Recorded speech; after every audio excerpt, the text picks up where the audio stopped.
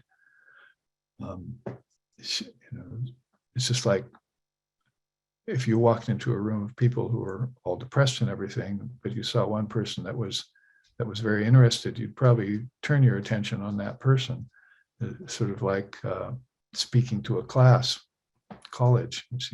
Some people might be bored and not paying attention, but you find some people that are really looking at you, and so you'll put your attention on them because you know that they're at that sattvic place in their mind where they can drink in this nectar. But in the matter of spirituality, it's more like dive deep, O mind, into the ocean of God's beauty. If you descend to the uttermost depths, there you will find the gem of love. Light up, O mind, light up wisdom's shining lamp, and let it burn eternally within your heart. Go seek, O mind, go seek Vrindavan in your heart, where with his loving devotees, Sri Krishna sports eternally. Who is it that guides the boat of your body across this earth? It's your Guru, says Kubir. Meditate on his lotus feet. So we have that beautiful verse there in the gospel, beautiful song, but he also, one of the pertinent verses that is specific to this conversation right now is, light up, light up wisdom's shining lamp, and let it burn unceasingly in your heart. So if you want Mother to light up that desire for wisdom, then you're going to have to make that effort and tell her,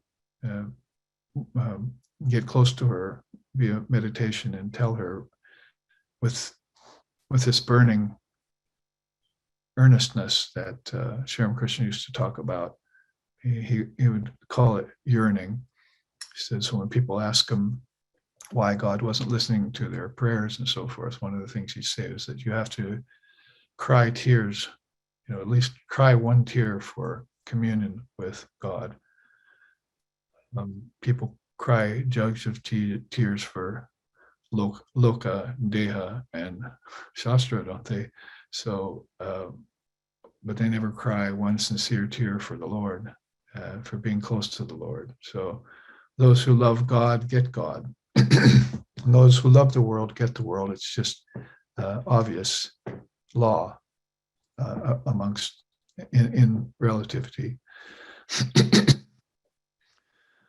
So in that way, we have to position ourselves. And I think some of us have done that in terms of our lifetime, when we've run into people who are really valuable to us spiritually. We probably made that a part of our list of things to do down on earth when we left a more non-dual position and came into the body, and came into the body with certain company, hopefully holy company. So how long did it take you to find holy company in this lifetime? I mean, you might use that as a barometer to measure how conscious you are when you're out of the body, videha, and when you're out of the worlds, aloka. So if that's the case and it took you a long time to find holy company, then you should probably change that by availing yourself fully of holy company here while it's here with you, see how precious it is, and then find people coming into your life, and or maybe go searching for them. We saw our founder again, like Sixon, spent his whole 20s and 30s after college just doing that radio program in the spirit, and 360 interviews that I was able to take of his tapes and put them, save them onto digital format, the In the Spirit series. That was what he did, is through all those years, was just to go to all these people and interview them. And it wasn't just a job, because he wasn't getting paid for that, not in that nonprofit station and so forth. So basically, he really had a really deep interest in hearing about the Lord, as different people saw from different religions, saw divine reality, and talked to them about it, as if, having drawing room talks with God, armchair talks with God in different forms. So all of this is interest, and that interest will perk the interest of Divine Mother. She sees that you're up and moving in that direction. She'll manifest things for you in your life, and also begin to manifest herself through you and your actions. That's where your faith comes in handy and crucial, and it's beyond mere belief, faith.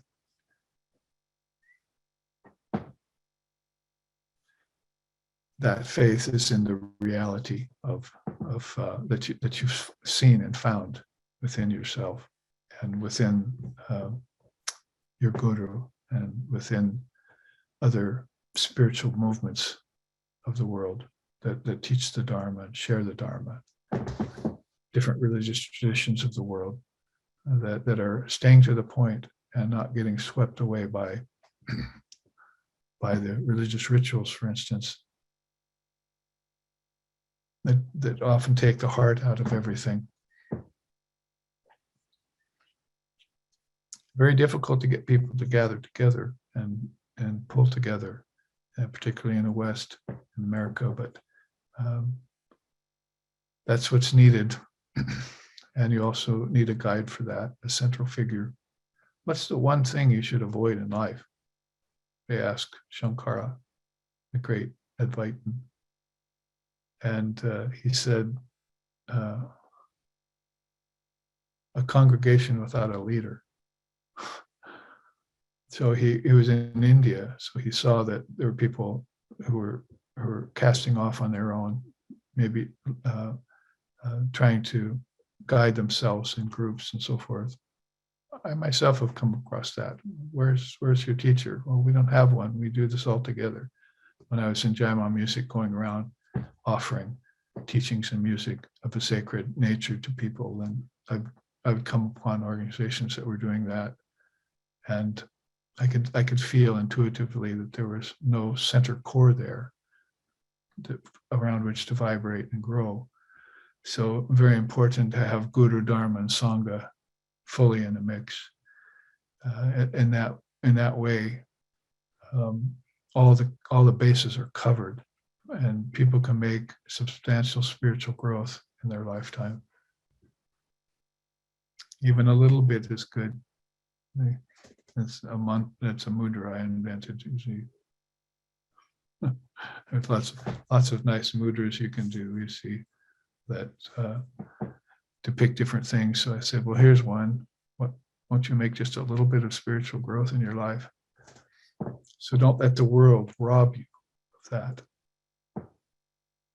The 6 passions, the 8 fetters, the 9 antarayas, they're all robbers. They take away all the valuable spirituality that you've attained and gleaned in your past lifetimes, that you brought forward here in this lifetime, that are bestowing benefits upon you.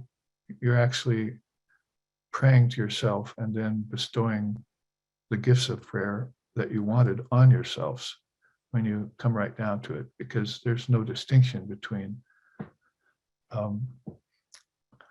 Jivatman and Paramatman. They're one thing. No difference between you and Divine Mother. Thou art that. Soham, I am her. So the closer you get to that idea or that truism, that axiom of non-separation, the more you realize that it's just Brahman in everything.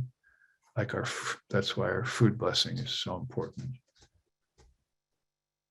Brahman is the food, Brahman is the act of offering the food, Brahman is the energy in the food, Brahman is the plate on which you offer the food,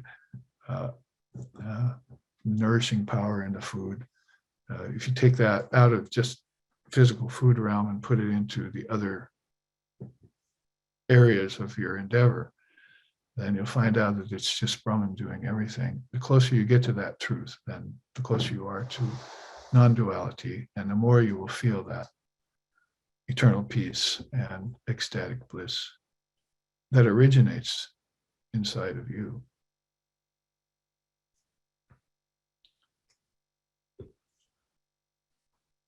People are taking the Atman and turning it into different things, even though it's not possible really, but that's what they think they're doing. So the Atman is in the baby, Atman is in the husband and wife, Atman is in the family, and so forth. So they've taken the Atman and turned it into those things. But the very wise person is the one who realizes that Atman cannot be those things, and that it's actually precludes all of those things. It's the precursor to everything. It's the source of origin of everything. And so if you're working in the realm of transformation, which is, of course, not in Brahman, but you're still playing with that, then you can keep yourself safe from that, Gaudapada says, by knowing this divine essence to be changeless and everything else just to be its modification or its expression. But people see the modifications and the expressions that they themselves project and believe in them. And that's where spirituality ends and worldliness begins. It's where peace ends and troubles begin. It's where joy ends and suffering starts.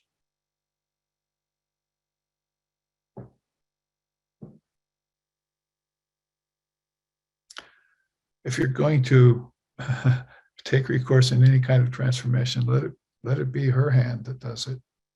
She's got the sleight of hand that's the best. That's called Mahamaya. She's like the great enchantress with the great magic show. But you can't stop there and just tell, well, she keeps everyone enchanted. She's enchanting the audience, and she's looking at the audience, waiting for one to see through the magic. All of a sudden, one of them stands up and says, I see what you're doing. I'm out of here. And she's very happy. Mother Kali is flying mind kites in the bazaar of mundane human awareness. You've heard that story? You can take that poem from me if you want. I teach these Kali poems through the email. And you can meditate on those beautiful lines. Mother Kali is flying mind kites in the bazaar of mundane human convention. So she holds all the strings, but the strings are made of glue and paste and ground glass. The ground glass is discrimination. You see, it can cut through the string itself if it's accented. But if the glue is accented, it'll keep the kite bound. Every time a particular mind kite realizes that it has the power in it to be free, then with that ground glass that's within it, within its powers, it'll cut that string, and that one kite, like a balloon, will just get loose, and she'll dance and clap her hands. She's most happy when she sees beings get free from the illusion of birth, death, growth, decay, old age, and death, from the Maya of name, form, time, space, causality, from the passions of lust, greed, anger, envy, jealousy, and pride, from the fetters. I can go on and on.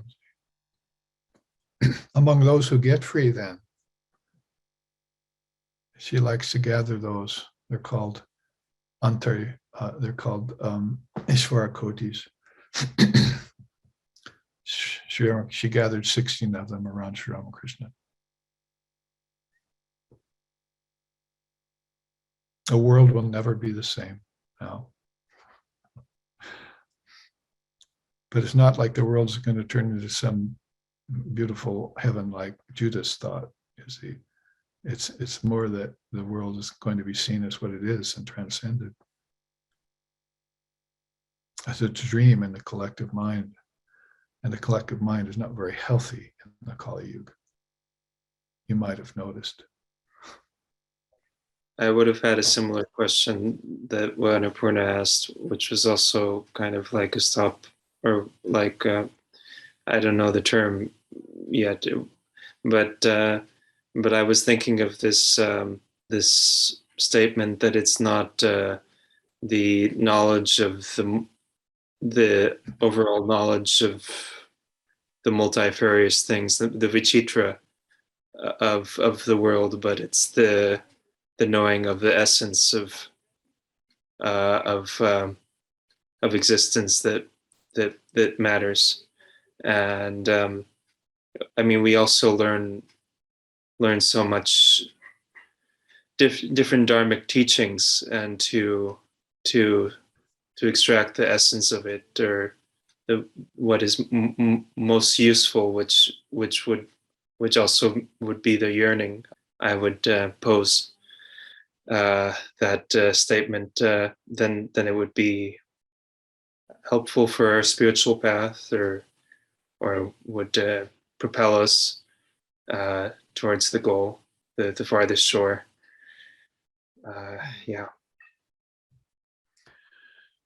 Yes, well put, and very true.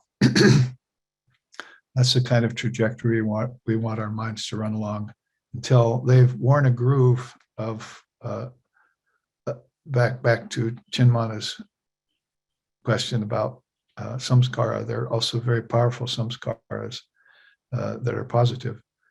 It's just that we're used to seeing all these negative grooves. The mind thinks along such habitual, heavy, and suffering-prone, or pleasure-seeking even. I mean, the kinds of samskaras that are in the collective human mind are of very different natures, but we want to start to accent the positive samskaras in us, which is thinking like that, and keep that. Maybe cut a new groove. Sri Ramakrishna used to say that if there's a lot of little waves breaking on the shore, then a tidal wave comes and sucks them all into it. So that's the mind that wants to take all these minor considerations, or things that are negative or have outlived their use or of no benefit anymore. And that pertains to religion too. And just suck it all into one big wave of inspiration. A beautiful song about that. Have you seen this great wave approaching? The shores of relativity are about to become inundated by the name of Ramakrishna. And the millions of people who are slowly getting behind themselves, giving themselves into that great wave of the new dispensation. God has a new form now, Swami Vivekananda said, and it's time to accent that. And so if you've come anywhere near to that wave, then you know that your life is on that trajectory towards its highest expression, followed by its culmination in Brahman. So may we see with these eyes what is good and spiritual. May we hear with these ears what is noble and uplifting. And may we, while worshiping the Lord and Mother of the universe, with healthy minds and bodies, live a life which is beneficial to ourselves and to all other beings. Om peace, peace, peace. Peace be unto us, peace be unto all. Om Hari Om, Hari Om, Hari Om.